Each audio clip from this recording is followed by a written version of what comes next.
Hari ini Sabtu 6 Januari 2024. Renungan kita ambil dari Injil Lukas bab 3 ayat 23 sampai dengan ayat 38.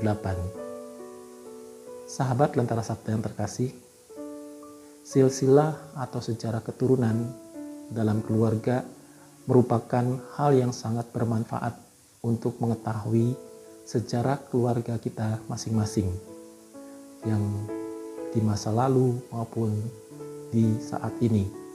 Dengan silsilah itu, orang atau keluarga dapat menimba semangat, kekuatan yang dimiliki oleh pendahulu-pendahulunya dalam keluarga itu, dalam garis keturunan, agar dapat menjadi teladan dan juga menjadi cambuk bagi hidup kita, supaya kita meneruskan apa yang baik dari keturunan-keturunan kita sebelumnya, dan bahkan kita meningkatkan kualitas hidup kita sebagai anggota-anggota keturunan tersebut.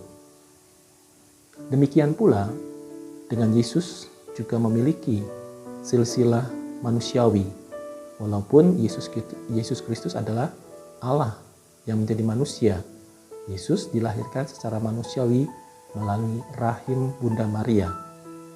Dengan silsilah ini, orang dapat melihat sejarah keturunan Yesus dan juga tentu menimba segi-segi positif yang terdapat dalam keturunan-keturunan Yesus. Yesus berasal dari keturunan Daud dikatakan. Maka kita lihat bagaimana silsilah Daud. Daud merupakan raja besar, raja yang diurapi, raja yang diberkati oleh Tuhan. Dan juga tentunya mengakui Yesus sebagai Mesias dengan pekerjaan-pekerjaan yang dilakukannya, baik dari segi manusiawi maupun dari segi ilahi, seperti yang dituliskan oleh para pengarang Injil misalnya. Seperti misalnya Injil Matius memberi kesaksian tentang pekerjaan Yesus demikian.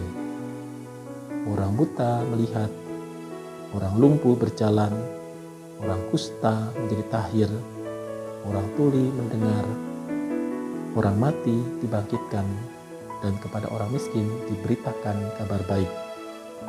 Matius bab 11 ayat 5 sampai dengan ayat 9. Sedangkan Lukas juga menulis hal yang senada demikian, menyampaikan kabar baik kepada orang-orang tawanan dan penglihatan bagi orang-orang buta, membebaskan orang-orang yang tertindas, dan lain sebagainya. Kita diajak ambil bagian dalam pekerjaan-pekerjaan Yesus untuk menghadirkan damai sejahtera di bumi. Tentu kalau kita berbicara damai sejahtera itu bukan soal kecukupan pangan, sandang, dan pangan. 3 hal itu.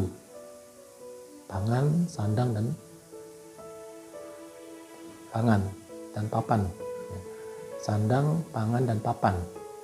3 hal ini menjadi kebutuhan pokok. Tetapi juga damai sejahtera meliputi unsur-unsur lain dalam kehidupan kita. Tentu unsur-unsur lain adalah yang berkaitan dengan situasi dan keadaan di sekitar kita. Bagaimana kita menghadirkan damai sejahtera ketika misalnya kita menjadi orang yang baik di tengah-tengah hidup bersama, melakukan tugas-tugas kita dengan baik, dan itu juga kita menghadirkan damai sejahtera ketika kita melakukan hal-hal yang sesuai dengan apa yang diajarkan, diperintahkan oleh Allah. Dan itulah yang menjadi hal-hal yang baik yang harus kita wujud nyatakan kepada orang-orang yang memerlukan. Demikian juga damai sejahtera tentu juga meliputi sikap-sikap kita dan sikap-sikap orang yang kita jumpai.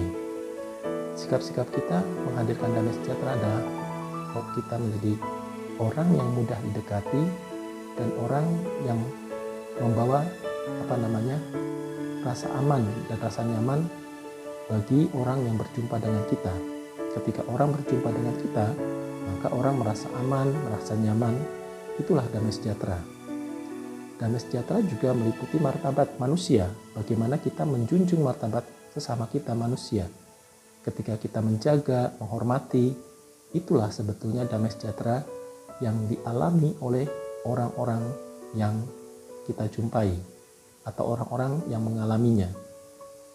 Damai sejahtera juga meliputi situasi dan kondisi pada saat ini, pada saat yang nyata, kini, dan saat ini. Kondisi kita adalah bagaimana kita memberi kesaksian tentang kebenaran. Ya. Sekarang ini marak, ya, orang saling menghujat, orang saling menjatuhkan, tetapi justru kita sebagai umat Kristiani, sebagai pengikut Kristus, bagaimana kita menjadi pendamai, kita mengenengahkan atau kita memberikan hal-hal yang benar, yang sesungguhnya, tidak dibuat-buat, tidak ditutup-tutupi. Itulah damai sejahtera yang dialami oleh banyak orang, menyatakan kebenaran. Maka kita harus mencari fakta dan juga data-data yang mendukung supaya apa yang kita lakukan, apa yang kita katakan sesuai dengan rencana dan maksud dari Allah sendiri. Sehingga damai sejahtera itu meliputi seluruh kehidupan kita. Oleh karena itu, saudara yang terkasih, maka kita mohon pertolongan Tuhan agar kita memperoleh berkat yang melimpah. Tuhan memberkati. Hati rasa